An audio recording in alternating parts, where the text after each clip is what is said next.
Hi friends, ఈరోజు మనం చూడబోయే వీడియో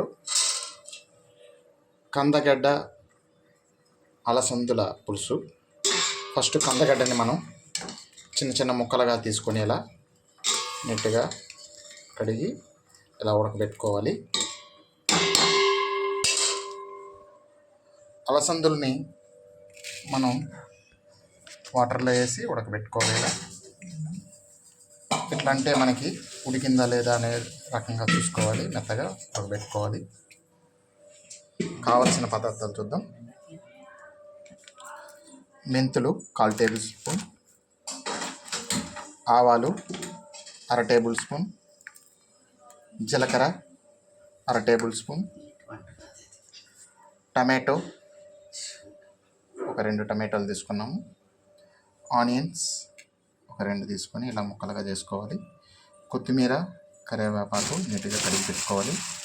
వెల్లుల్లి దెబ్బలు ఒక 4 ఒలిచి ఇలా పెట్టుకోవాలి. చింతపండుని మనం ఇలా గుజ్జుగా రసం తీసి పెట్టుకోవాలి. అది త్వరగా రావాలంటే మనం కొద్దిగా హాట్ వాటర్లో పెట్టుకుంటే మనకి త్వరగా ఇలా లిక్విడ్గా తయారవుతుంది. నెక్స్ట్ ఏం చేద్దామో చూస్తాం. స్టవ్ వెలిగించి బాణలు పెట్టి అందులో ఒక 4 టేబుల్ స్పూన్ ఆయిల్ వేసుకోవాలి. ఆయిల్ వేడెక్కిన తర్వాత ఆవాలు 1/2 టేబుల్ స్పూన్ వేసుకోవాలి. జీలకర్ర 1/4 టేబుల్ స్పూన్, మెంతులు 1/4 టేబుల్ స్పూన్ వేసుకోవాలి. చిటపటలా ఆడే వరకు కొంచెం వెయిట్ చేయాలి.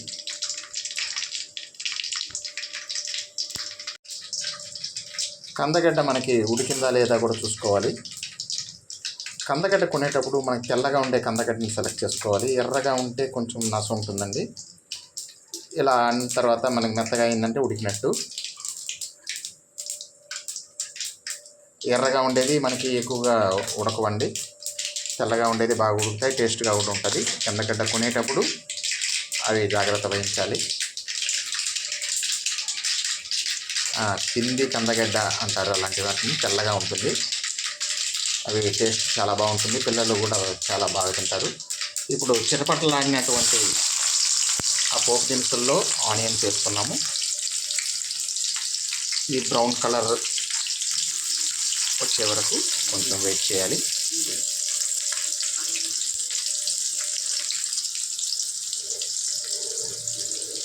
కరివేపాకు, వెల్లుల్లి శుద్ధంగా తీసుకున్నటువంటి పరిపూర్ణ తీసిన వెల్లుల్లి అందులో వేసి మనం త్వరగా ఆనియన్స్ బ్రౌన్ కలర్ రావాలంటే కొద్దిగా సాల్ట్ కూడా వాడుకోవచ్చు.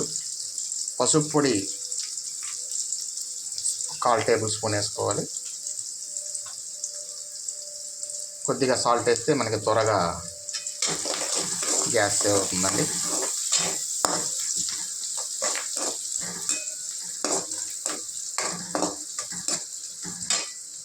ఇప్పుడు మనకి లైట్గా బ్రౌన్ కలర్ రాగానే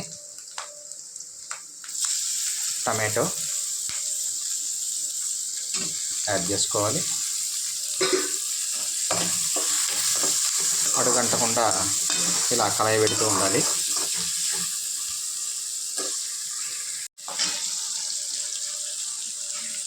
మనం 4 పక్కల ఇలా కలుపుకుంటూ కింద అడుగంటకుండా చూసుకోవాలి.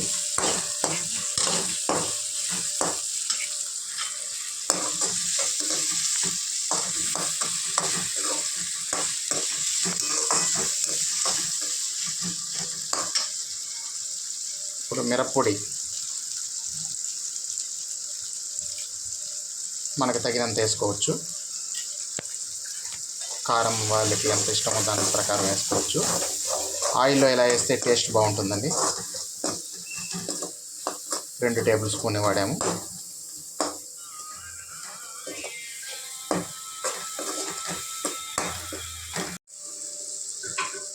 ఇలా మనకి కారం వేసిన తర్వాత దగ్గర పడి ఇలా కలయబెడుతూ ఉండాలి.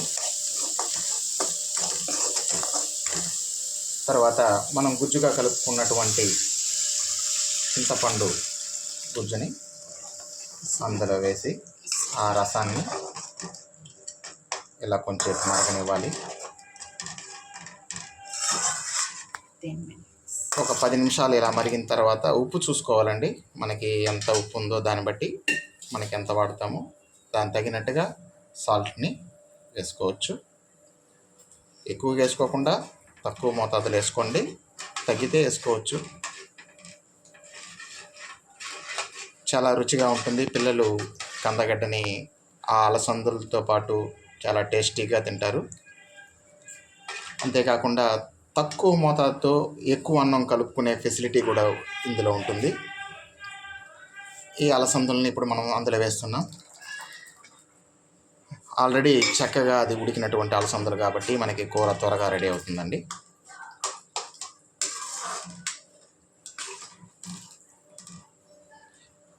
అలసందులు ఉడకబెట్టుకునేటప్పుడు కూడా కొద్దిగా లైట్గా మనం సాల్ట్ వేసుకుంటే అందులో కూడా ఉప్పు కొద్దిగా పట్టు ఉంటుంది కాబట్టి చాలా టేస్ట్గా ఉంటుంది. ఎక్కువ వేసుకోవద్దండి, చూసి వేసుకోవాలి సాల్ట్. కందగడ్డలో కూడా మీరు ఉడకబెట్టేటప్పుడు కొద్దిగా సాల్ట్ వేసుకోండి.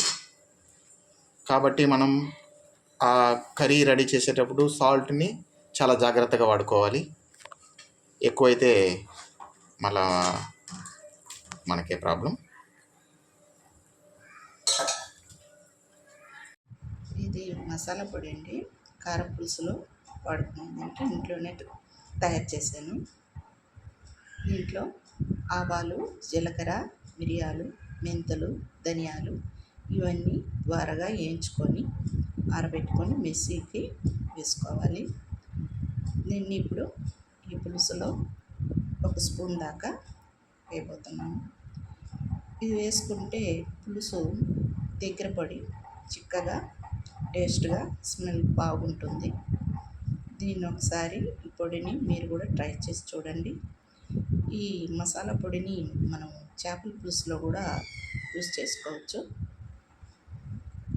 పులుసు దగ్గర పడిందండి. ఇప్పుడు మనము ఉడకబెట్టుకున్న కంద ముక్కల్ని దీంట్లో వేసుకుందాం. కంద ముక్కల్ని వేసి 4 వైపులు కలుపుకోవాలి.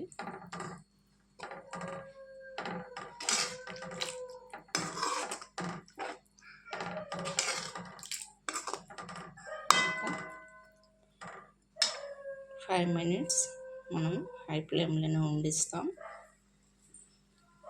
కంద ముక్కలు ముందుగానే మనం ఉడకపెట్టుకున్నాం కాబట్టి ఎక్కువసేపు పెట్టాల్సిన అవసరం లేదు. 5 మినిట్స్ అయిపోయిందండి. ఇప్పుడు చివరిగా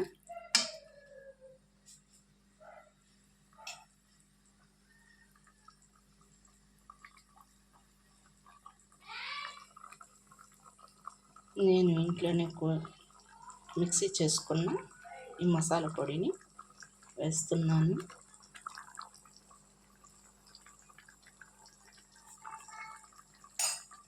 ఇది కొంచెం పెద్ద స్పూన్ కాబట్టి నేను 1/2 స్పూనే వేసాను.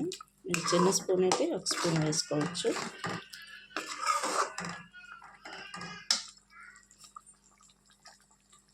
నేను ఒక నిమిషం పాటు స్టవ్లోనే ఉంచుతాం.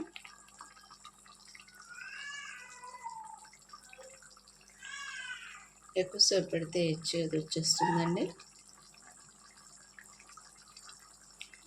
ఇలా బబుల్స్ రావాలండి, అప్పుడు పులుసు దగ్గర పడుతుంది.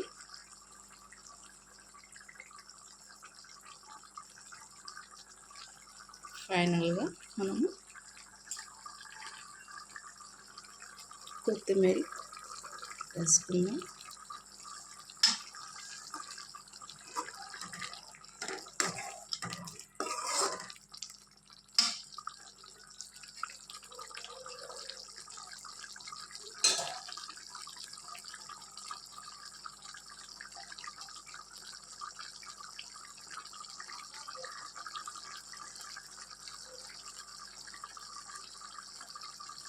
అయిపోయిందండి. ఇంకా మనము స్టవ్ ఆఫ్ చేస్తాం. అంతేనండి, కందగడ్డ అలసందలు పులుసు తయారైపోయింది. ఇది రైస్లోకి వేసుకొని తింటే చాలా బాగుంటుంది. పిల్లలు పెద్దలు చాలా ఇష్టంగా తింటారు. ఇది ఒక్కసారి మీరు కూడా ట్రై చేసి చూడండి. నచ్చితే సబ్స్క్రైబ్ చేయండి, లైక్ చేయండి, కామెంట్స్ చేయండి. Okay friends, bye.